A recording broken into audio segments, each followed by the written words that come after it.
विद्यालय के पूर्वाध्यापक Shri Upadhyay ji, Singh sir, George sir एवं मंचासीन श्री पटेल सर, मैं आप सभी के समक्ष कहना तो बहुत कुछ है लेकिन समय बहुत कम है, इसलिए मैं सिर्फ क्योंकि मैं हिंदी का शिक्षक हूँ तो मैंने एक स्वरचित रचना जो मेरे द्वारा ही लिखी हुई है हिंदी के विषय में मैं आपको बताने जा रहा हूँ।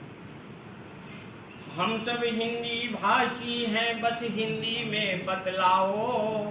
हम सब हिंदी भाषी हैं, बस हिंदी में बतलाओ। मेरे संग में पल दो पल की हिंदी बोल के जाओ। मेरे संग में पल दो पल की हिंदी बोल के जाओ। हम सब हिंदी भाषी हैं, बस हिंदी में बतलाओ। हिंदी का इतिहास बड़ा है, हिंदी का विस्तार बड़ा। हिंदी का इतिहास बड़ा है, हिंदी का विस्तार बड़ा। हिंदी की छोटी बिंदी के नीचे ही संसार खड़ा। ये वास्तविकता है। संसार में यदि बिंदी हटा दी जाए तो संसार हो जाएगा। और हिंदी में बिंदी, नुक्ता, मात्रा, चौपाई, पाई, शिरोरेखा हर एक बिंदु का महत्व है। तो हिंदी का इतिहास बड़ा है, हिंदी का विस्तार बड़ा। हिंदी की छोटी बिंदी के नीचे ही संसार खड़ा। होता नहीं यकीन जरा साहित्य के पन्नों को उल्टो। होता नहीं यकीन जरा साहित्य के पन्नों को उल्टो। रामचंद्र व प्रेमचंद्र की गाथाओं को फिर पलटो। रामचंद्र व प्रेमचंद्र की गाथाओं को फिर पलटो। पढ़ो कहानी प्रेमचंद्र की, उपन्यास को दोहराओ। पढ़ो कहानी प्रेमचंद्र की, उपन्यास को दोहराओ।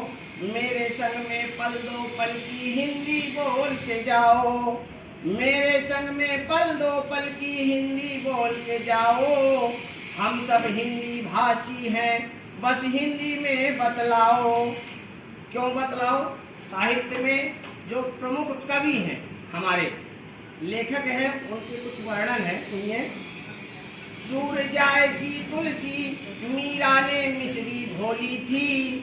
सूर जायसी तुलसी मीरा ने मिसरी घोली थी। अब केशव भूषण घनानंद पद्माकर भी की टोली थी। प्रसाद निराला गुप्त पंत दिनकर जी जैसे कवि हुए। प्रसाद निराला गुप्त पंत दिनकर जी जैसे कवि हुए। हिंदी के दैदीप्यमान में हरिश्चंद्र से रवि हुए। जागो पुनः पढ़ो कविता, हाँ जागो पुनः पढ़ो कविता।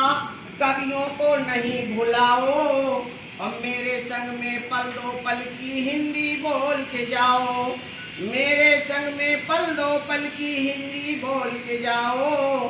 हम सब हिंदी भाषी हैं, बस हिंदी में बतलाओ। अब हिंदी का जरा इतिहास समझिए, कहाँ से प्रारंभ हुआ और कहाँ समापन होने जा रहा है। हम लोग समापन की तरफ जा रहे हैं हिंदी को।